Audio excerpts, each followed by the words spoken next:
डिम्पल को लेके ये हमारा घर का। और इटावा से बड़ी खबर है, शिवपाल यादव ने डिंपल की जीत का दावा किया। शिवपाल यादव ने न्यूज स्टेट से खास बातचीत में कहा कि डिंपल हमारा भी रिकॉर्ड तोड़कर जीतने जा रही हैं। डिंपल यादव की 3 लाख वोटों से जीत होगी, शिवपाल ने कहा। और इटावा सांसद रामशंकर कठेरिया पर भी शिवपाल ने पलटवार किया, कहा परिवार पूरी तरह से एक है। दरअसल कठेरिया ने कहा था कि ये द्वंद्व है और द्वंद्व सब में जाहिर है कि शिवपाल और अखिलेश के बीच ठीक कुछ भी नहीं है। तो एक तरफ इटावा सांसद पर हमला और दूसरी तरफ उन्होंने जीत का दावा किया कि डिंपल यादव 3 लाख से ज्यादा वोटों से जीत हासिल करेंगी। ये जसवंत नगर विधायक पीएसपीएल अध्यक्ष शिवपाल यादव ने दावा किया है। न्यूज स्टेट ने उनसे खास बातचीत की।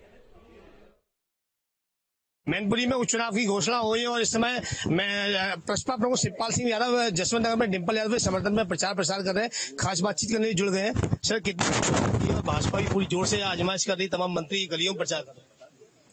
देखिए, डिंपल यादव बहुत बड़े रिकॉर्ड से जीतेगी, पिछला रिकॉर्ड टूटेगा। यहाँ से अभी जब विधानसभा चुनाव हुए थे तो जसवंत नगर से 91-92 हजार के लगभग हम जीते थे। तो अब की बार इस रिकॉर्ड को डिंपल यादव और पूरी मैनपुरी लोकसभा क्षेत्र में और इतने ही से करहल लगभग जीतेगी। फिर मैनपुरी, फिर किसनी, फिर भौगांव, सब में जीत होगी। कम से कम जीत 3 लाख के करीब पहुंचनी चाहिए। भाजपा तो हम लोग जीत का दावा कर रहे हैं, यहाँ पर प्रचार प्रसार कर रहे हैं, तो रिजल्ट का इंतजार कर लो। सांसद जी रामशंकर कठेरिया कह रहे हैं कि भाजपा के लिए आप काम कर रहे हैं।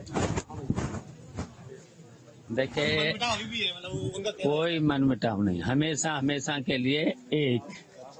खास बातचीत करने के लिए प्रसपा प्रमुख शिवपाल सिंह यादव जी ने साफ तौर पर जसवंत नगर में और पूरे मैनपुरी न्यूज स्टेट के लिए इटावा से सनत तिवारी। मैनपुरी पहुंचे डिप्टी सीएम केशव मौर्य ने बीजेपी प्रत्याशी रघुराज शाख के समर्थन में जनसभा की। समाजवादी पार्टी का बोरिया बिस्तरा बांधकर मैनपुरी की जनता से मैनपुरी को सपा मुक्त कराने की बात भी कही। कहा कि मैनपुरी में ऐतिहासिक सफलता मिलेगी। मैनपुरी एक तरह सफाइयों ने जेल के ताले की तरह से बंद करके रखा है, वो ताला टूटे।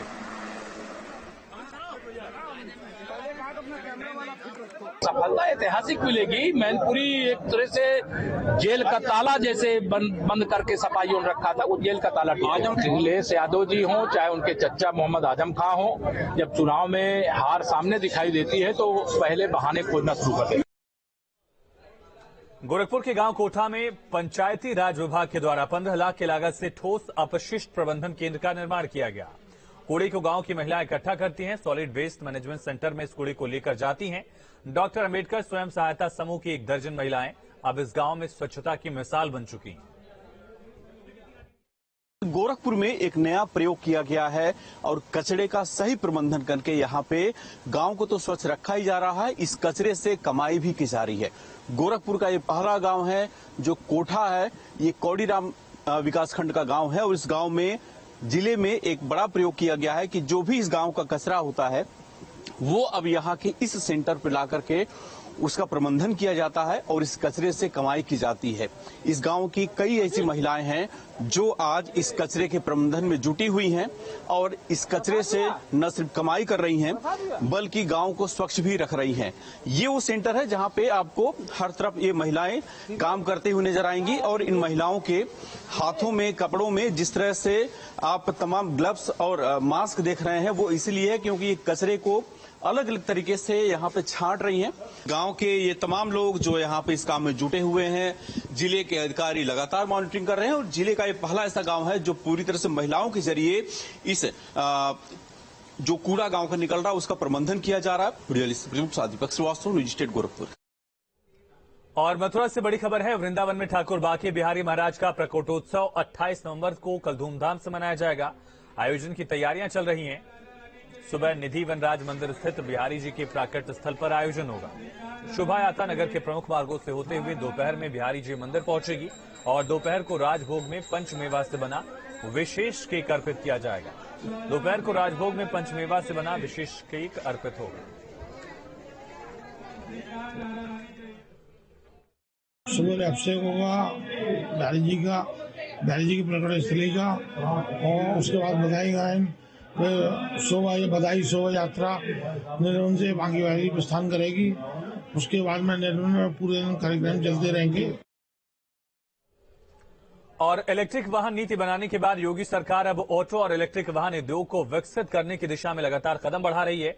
सीएम योगी आदित्यनाथ के निर्देश पर 10 लाख करोड़ रुपए के निवेश के लक्ष्य को हासिल करने के लिए पश्चिमी और मध्य यूपी को ऑटो और इलेक्ट्रिक वाहन इंडस्ट्री के साथ ही इससे जुड़े उपकरणों के उद्योग के हब के रूप में विकसित किया जाएगा।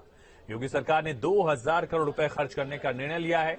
ऑटो इंडस्ट्री को बढ़ावा देने के लिए गौतम बुद्ध नगर, गाजियाबाद, लखनऊ, हापुड़, कानपुर नगर, मेरठ को लार्ज इंडस्ट्री के निर्माण के लिए यहां चुना गया है। सीएम योगी ने उच्च स्तरीय बैठक में कहा कि पश्चिमी और मध्य यूपी में ऑटो और इलेक्ट्रिक वाहन उद्योग के लिए पहले से ही पर्याप्त संसाधन उपलब्ध हैं, बस इसे और विकसित करने की जरूरत है। विकसित राज्य बनाने की दिशा में ये बेहद आगे बढ़कर काम किया जा रहा है। कई शहरों को उसके लिए चयनित भी किया गया है, खास करके जो पश्चिम के शहर हैं या फिर अवध के शहर जो बड़े हैं, राजधानी लखनऊ, कानपुर सरीखे शहर।